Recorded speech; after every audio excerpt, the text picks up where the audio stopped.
একটা কাক ভালোবেসেছিল এক ময়ূরকে। সে প্রায়ই ময়ূরের পিছে পিছে ঘুরে বেড়াতো। ময়ূর এটা বুঝতে পারলেও না বোঝার ভান করে কাককে এড়িয়ে চলতো। এভাবেই দীর্ঘদিন কেটে যায়। একদিন ময়ূর তার বাসার সামনে একটা হলুদ খাম দেখতে পেল।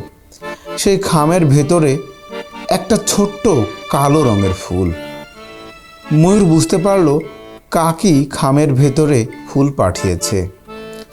কয়েকদিন পর কাকের সাথে ময়ূরের দেখা হলো। ময়ূর বলল, তোমার শরীর যেমন কালো রঙের, তেমনি তোমার রুচিও কালো। তাই এত ভালো ভালো রঙের ফুল থাকতেও কালো ফুল পাঠিয়েছ। কাক ময়ূরের কথা শুনে দুঃখ পেল এবং চলে গেল। বেশ কিছুদিন ময়ূর আর কাকের দেখা পেল না। এভাবেই সপ্তাহ গেল, মাস গেল, বছর পেরিয়ে গেল। কাকের সন্ধান আর ময়ূর পেল না। অবশ্য ময়ূর কাকের খোঁজ নেওয়ার চেষ্টাও করেনি। কয়েক বছর পর হঠাৎ করে কাকের সাথে ময়ূরের দেখা হয়ে গেল।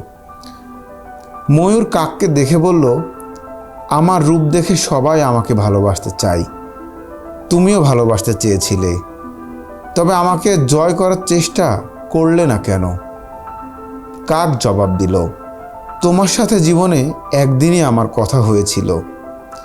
তুমি যতদিন আমার সাথে কথা বলনি, ততদিন মনে হয়েছিল সুন্দর রূপের আড়ালে একটা সুন্দর মনও লুকিয়ে আছে।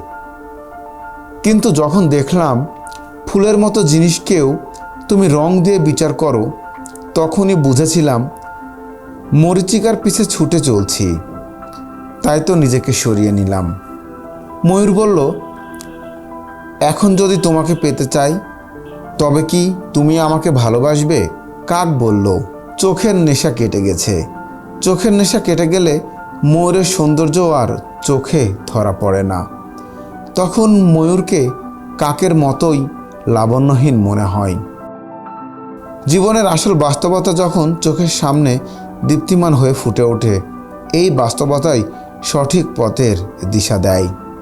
বাস্তবতাকে ভুলে আবেগে আবার গা ভাসালে দিশাহীন নাবিকের মতো অথই সাগরে ঘুরপাক খাবো। কাক ও ময়ূর বিপরীত দিকে হাঁটা শুরু করলো। ধীরে ধীরে দুজনের দূরত্ব বাড়তে লাগলো। এই দূরত্ব যত বাড়বে, জীবন নামক সংগ্রহ থেকে তারা তত বেশি মুক্তা সংগ্রহ করতে পারবে।